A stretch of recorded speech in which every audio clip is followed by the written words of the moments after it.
राकेश गर्ग जी कुरुक्षेत्र से। राधे राधे। राधे राधे महाराज जी, आपके चरणों में कोटि कोटि प्रणाम।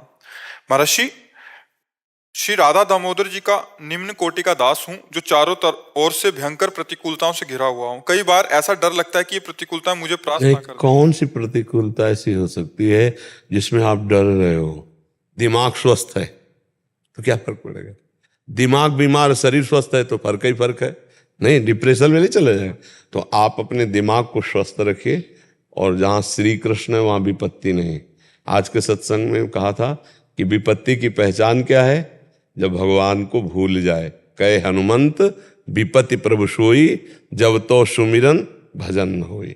अगर भजन चल रहा है, आप वैष्णव हो, आपने बताया कि राधा दामोदर जी का शरणागत हूँ, तो विश्वास करो राधा दामोदर अमंगल नहीं होने देंगे।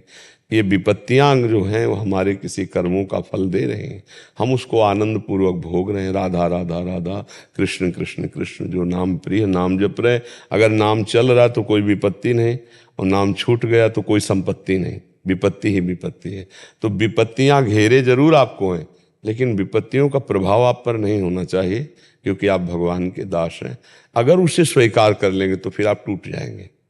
टूटना नहीं है, बहुत मजबूत रहना है। जब ऐसा कष्ट होता, अब आप उससे क्या बताए, जब शरीर में कष्ट होता है ना, तो उस प्रभु की तरफ मन होता है कि आप ही, कितना बढ़िया है। कष्ट में मन कहाँ होता है? प्रभु की तरफ। अच्छा, इस कष्ट में कौन हमारा है? आप बोलो, कौन हमारा? भगवान के सिवा कौन है? कोई भाई, आप बैठ के पैर दबा सकते हो, हाथ दबा सकते हो, लेकिन पीड़ा को थोड़ी रोक सकते हो। वो भगवान का भरोसा, वो भगवान का। हर पीड़ा, हर कष्ट एक मीठा मीठा आनंद देती है, क्योंकि प्रभु का प्रसाद है ना। प्रभु ने तो पास किया है ये कष्ट, जाओ, तभी तो हमारे पास है। नहीं तो हम हरिदास हैं, भगवान के दास हैं। कोई विपत्ति हमारे पास आ कैसे सकती? इसका मतलब मेरे प्रभु ने भेजा है, और प्रभु ने भेजा है तो स्वागत है।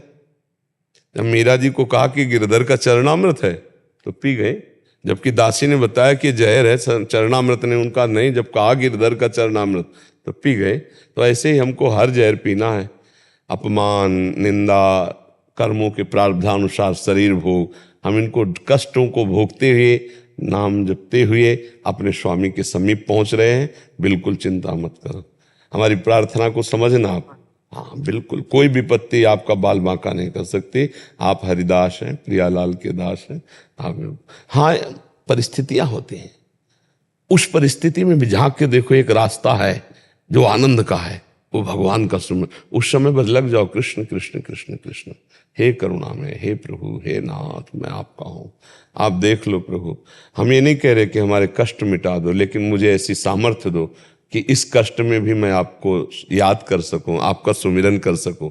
यही आनंद का विषय है कि हर कष्ट में तुम्हारा हम सुमिरन करें, कि हे प्रभु, आपके द्वारा दिया हुआ हर गम, हर कष्ट, और किसी से नहीं कहेंगे। क्यों? क्योंकि आप हमारे हो, और आप सर्वज्ञ हो, सर्वत्र हो। तो मेरे स्वामी, आपने ही पास करके तो दुख भेजा है, तो मुझे उस सुख की क्या जरूरत? जो आपने दुख भेजा वो हमारे लिए करोड़ों सुख से बढ़कर है। मैं आह भी नहीं करूंगा और उस दुख को सहूंगा, और राधा राधा राधा, कृष्ण कृष्ण कृष्ण ऐसा गाऊंगा। हमें क्या परेशान? देखो, प्यार किया जब प्रभु से, तो फिर अब तन की और धन की और लोक की परवाह नहीं। एक बार तो मरना ही है, अब प्यारे के लिए मरूंगा। जब हमें वैसे ही कर्म भोगने थे, तो अब आपके होके भोग रहे हैं, हमें क्या परेशानी है?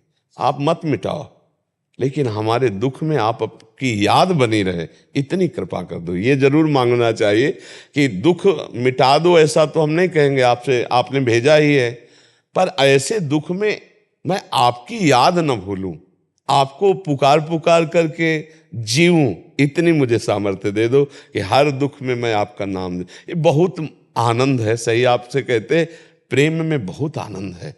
जब एकांत में दुख होता है, कोई अपने पास ना हो, तब बातें करो प्रभु से, देखो कैसा रोना आएगा।